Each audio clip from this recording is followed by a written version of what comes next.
Welcome to Success Strategies by Sandra G. Corbin. Today I have with me Charles M. Huber. He's a member of the German Parliament. Charles M. Huber is one of the first of two black MPs who were elected in September 23rd, 2013, to the German Parliament. It's a historic period for Germany as the country has 20% minorities. And in fact, it's been quoted in documents that there are less than 6% represented in Parliament. So Charles is the member of the Christian Democratic Union, and he was elected in the federal state of Hesse. He is also known as a regular face on German television as an actor. He played Henry Johnson in the crime series The Old Fox. Charles M. Huber, welcome. Welcome to Success Strategies. Yes, Sandra, hello. Good evening and hi or good morning from Berlin. All right, it's the afternoon, 2:04 p.m. in Barbados on the 7th of April 2014. Yes. Well, that was an... Here as well, you cannot make me jealous, Sandra. What's the weather like? What's the weather like there? It's great. We had, let's say, a good, nice, and beautiful spring atmosphere. And as you know, Berlin is a kicking city. Yes. A lot of people coming from all around the world. So, yeah, we had a great day, except that we had a busy day in Parliament. Right, okay. Well, let's cut to the chase. I've been reading about you over the last few months, and it's very impressive resume, a historic achievement, Charles, and I'm sure it wasn't an easy one. I was just a bit curious, though, about your early beginnings. You know, how was it for you in Germany? You are the son of a Senegalese diplomat, and your mother was actually a German citizen from Munich. What was it like in those days, Charles? Maybe, I cannot fulfill to the full extent the expectations in a negative sense. Because, when talking about Germany, obviously people are focused on the aspect of German history in general. Yes, very much so. So, my upbringing, I grew up, and maybe I was lucky in that case, I grew up in a rural area. Also sounds like that they have never seen. That's true. There's so many black faces, but it's a little, let's call it a microcosmos. And the people know each other, and they know where you're from, who your mother is, and all that. So you don't have to explain yourself over a couple of years who you are and why you're here and why you're different.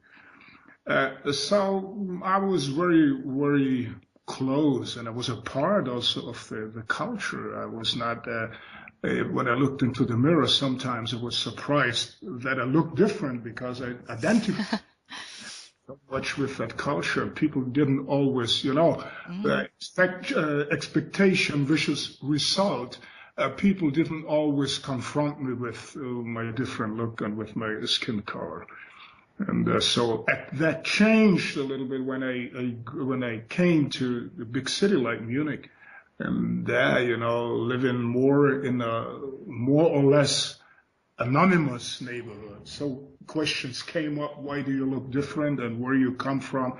And a question which was posed, wherever you went. How did you answer that, Charles? How did you answer that question? Well, I said my father is West African. That's it. I said, I thought because the image of a child from a U.S. soldier was a more common one. And people were surprised because I said, is your father American soldier? I said, no, West African diplomat. That was the surprise. The surprise was my African background.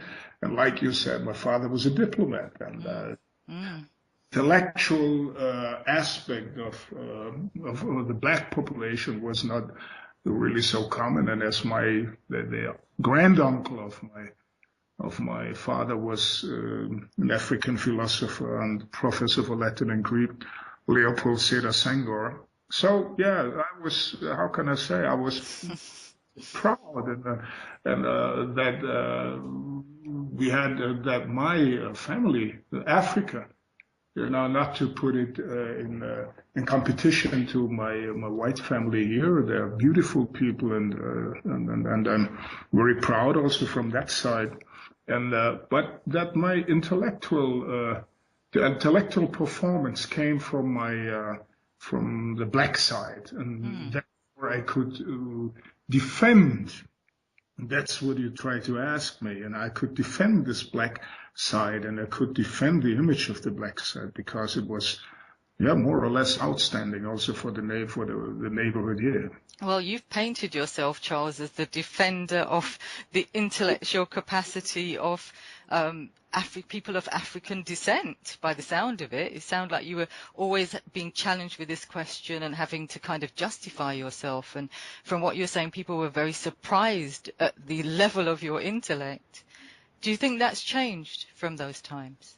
I think that changed definitely dramatically because, like, and I see you're sensitive also on in that field and in that area that people did not expect, and it was not tributed to our culture, was not the intellectual aspects. They saw us more as the physical, was from the physical side, like more from sports and the sports and the how can I say, the sports and the show business thing and the singing and dancing aspect. That was quite common. That point of view among blacks was very common. So, yes, I was confronted, and also it was common to me. I didn't know very much black intellectuals because the propaganda and all the communication was not worldwide, not just in Germany. Didn't put a focus on black intellectualism. Okay.